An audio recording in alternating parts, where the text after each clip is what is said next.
Hello everyone, my name is Alexis and welcome to a beginner yoga class for peace and calm. For this class, you need, or you might want, a yoga block-like item. So if you don't have yoga blocks, just grab like an Amazon box, maybe some old textbooks, anything that you can use to bring the floor closer to you. We're going to start this class in child's pose. Now, I'm instructing here a wide-legged child's pose. You can bring your knees as wide as the mat and then fold forward. But if that's uncomfortable, you can always bring your knees together. Either way, yogi's choice, whichever one you choose, just relax your arms stretched out in front of you and allow your spine to relax. And while you're here, just focus on your breath. You don't need to do anything to it. I just want you to pay attention and kind of see how it feels today. How does your breath feel today? Does it feel tight? Does it feel deep? Does it feel shallow? Don't judge yourself. Just take note. The purpose of yoga is to bring us back into balance, and we do that by paying attention to our breath and our movements. So we're going to start our class today with some tabletop and cat-cow motions. So we're going to come into tabletop. And if you've never done it before, it's pretty simple. You're creating a table with your body. So your hips are directly over your knees. Your shoulders are directly over your wrists. Your back is nice and straight, and you're firming up your core towards your spine and pressing into the mat, almost as if you could push the floor away. Obviously, you can't actually push the floor away, but I want you to try. On your next inhale, you're going to shine your heart forward and open up your collarbones to the wall in front of you.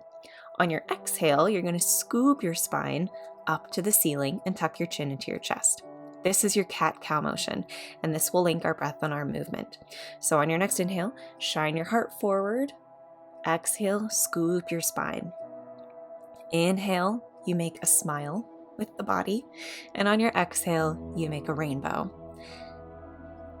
Beautiful. Go ahead and bring your right foot between your hands.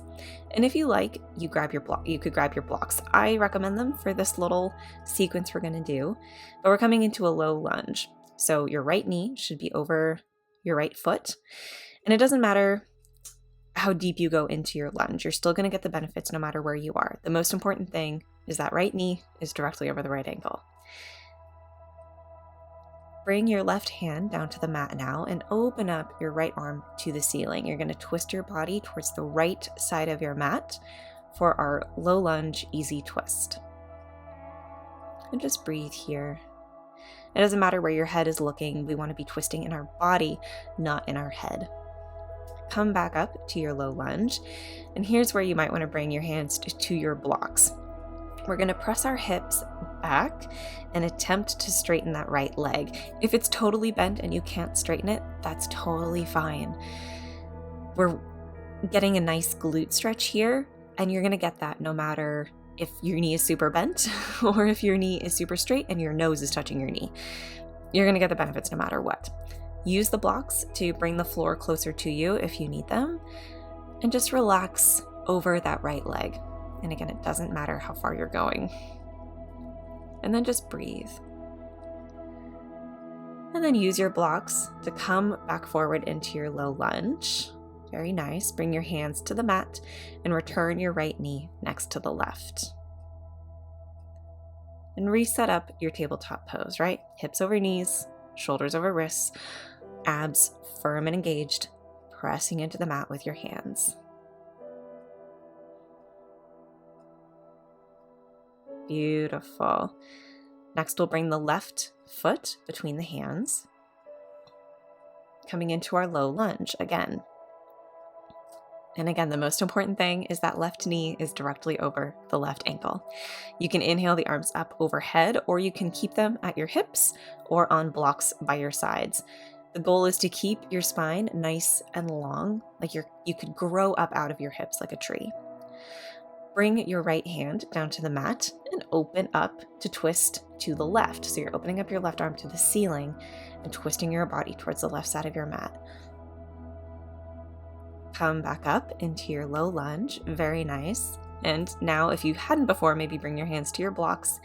Send your hips back over your knee and straighten that left leg, or attempt to straighten the left leg. Again, if you can't straighten the left leg, that's totally fine. Half split pose is great for getting a nice glute and hamstring stretch. And again, it doesn't matter how far you go.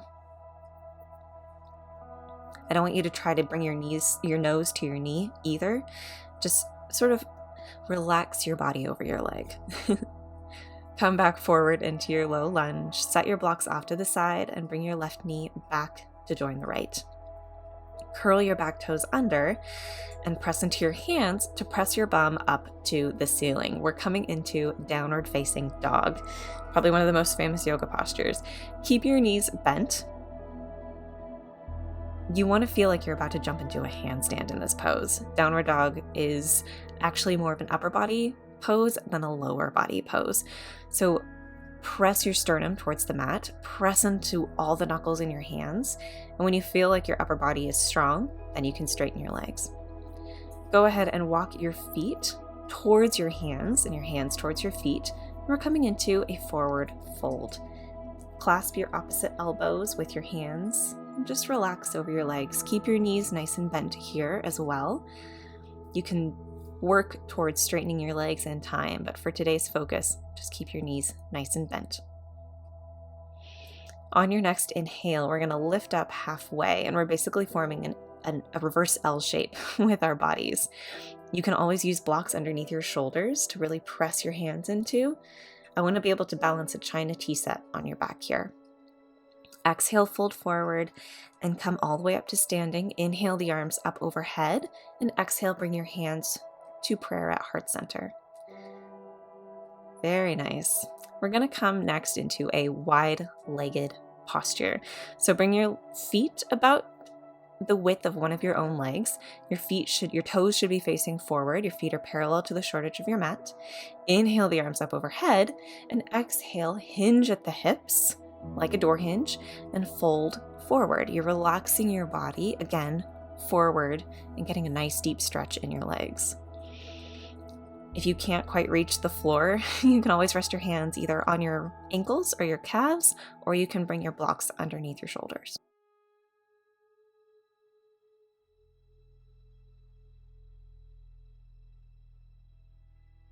Continue breathing nice and deep.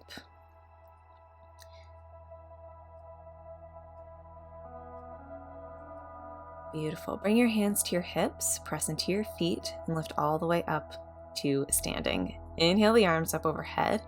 Exhale, hands to heart center. And we're just next going to heel toe our feet till they're about a little bit wider than hip width.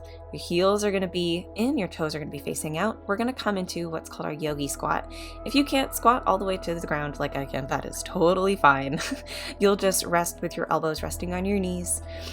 If you can come a little further down, use a block to sit on. You're basically creating a little shelf for yourself. And then bring your hands into heart center and allow your elbows to press into your knees and to press your legs open a little bit more. This is a very grounding posture. That's also a beautiful stretch for your hamstrings, your glutes, your hip flexors. It's also really great if you have low back issues. If you have low back pain, this is a great one for it. No matter where you are in this squat, move the block out of the way and come to sit on your mat with your legs extended out in front of you. Now, if you feel like you can't quite sit with a straight spine here, roll up the back of your mat and sit on that little mat roll that you create. That will help give you a little bit of a boost and allow your pelvis to sit forward so you can sit up with a nice straight spine. Inhale to lengthen your spine up to the sky, and then exhale, just like we did in our forward fold, in our standing forward folds. Hinge at the hips, exactly like a door hinge, and fold forward over your legs with a straight spine. I don't want you reaching forward with your shoulders and your hands for your feet. I don't want you trying to get your nose to your knees. Just hinge forward, keep your spine straight, and see how far you go. And that's all the further I want you to go today. Just relax there. It's not a competition, and you don't get bonus points if you go too far. So go easy on yourself. We could all afford to go a little easier on ourselves. Beautiful. Come back up to a straight spine and bring the right foot to the outside of the left knee. Hug that knee into your chest and straighten your spine. And then we're just going to twist over to the right. I like to use the left arm to hug my knee kind of into my armpit as I twist, and I keep the right hand behind me as a kickstand so I can keep my spine nice and long. And then just keep that left foot super flexed, toes back towards your face. I like to say that if you can't breathe in a yoga pose, you have gone too far, especially in twists. So if you can't breathe, you have twisted too far. So just back off a little bit. No worries. Come back to center, send the right leg forward, and this time bring the left foot to the outside of the right knee. Hug the knee into your chest and then twist to the left. And again, maybe use the right arm to hug the knee into the armpit and use the left hand behind you on your mat to press your spine up to the ceiling. Very nice. You want to always be able to breathe in every single yoga pose. So if you find that it's hard to breathe, or you can't breathe, or you're forgetting to breathe in a yoga pose, then back off. The purpose of yoga is to allow us to come back to our breath. Bring both legs forward, give them a wiggle, and then we're just going to bring our heels together the soles of our feet together and allow our knees to open up wide. It doesn't matter how close your feet are to your groin, and it doesn't matter if your thighs reach the ground. If they don't, you can always put blocks underneath your knees to give your legs a little bit of support. We're bringing the floor to us here.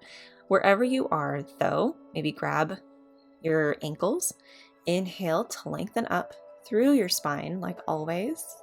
And again, as we've done in all 3 forward folds we've done so far today, you're hinging at the hips, keeping your spine nice and straight and folding forward.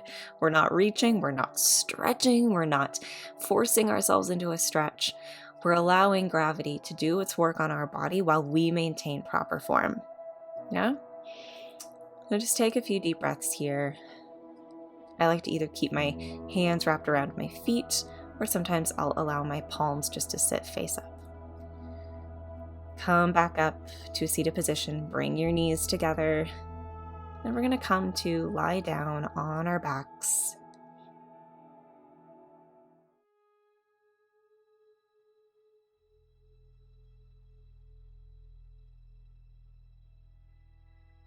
And bring your right ankle on top of the left thigh. Now you can stay here if this is a stretch, or you can bring the thigh and the calf towards your chest and hug them into your chest. We call this our figure 4 position or our reclined pigeon pose. It has a few different names, but it's a great hip flexor stretch.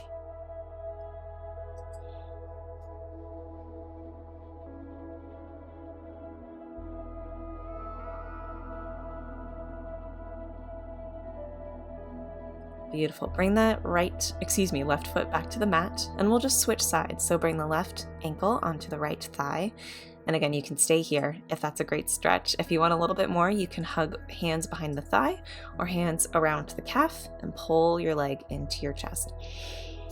Keep the left foot super, super flexed. That's to protect the knee joint. And you can close your eyes here and just enjoy the stretch. It's a very gentle hip opener. If a teacher ever walks you through pigeon pose and that's just out of your comfort zone, you can always come into figure 4 or reclined pigeon instead. Bring the right foot to the mat.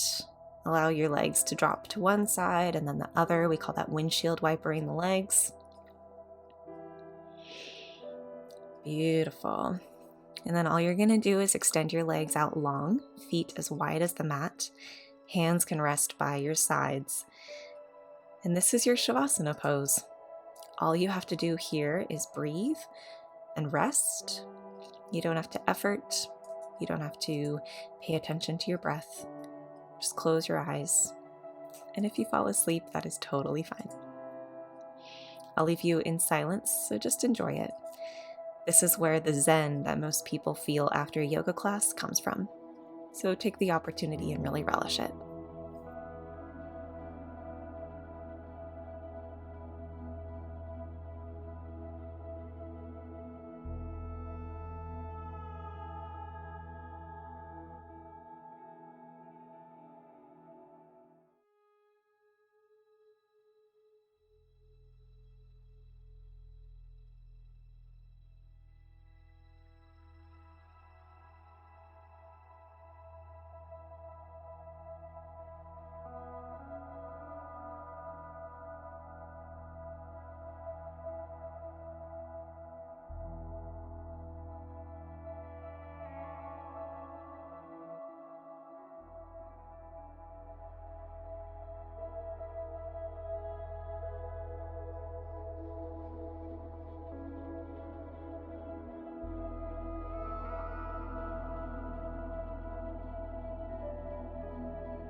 to come out of Shavasana, take a deep breath in and exhale it out. Wiggle your fingers and your toes and make circles with the wrists and the ankles. Stretch your arms up over your head and give yourself a full body stretch, lengthening through the whole spine and legs. And then hug the knees into your chest, rocking side to side, and gently press yourself up into a seated position.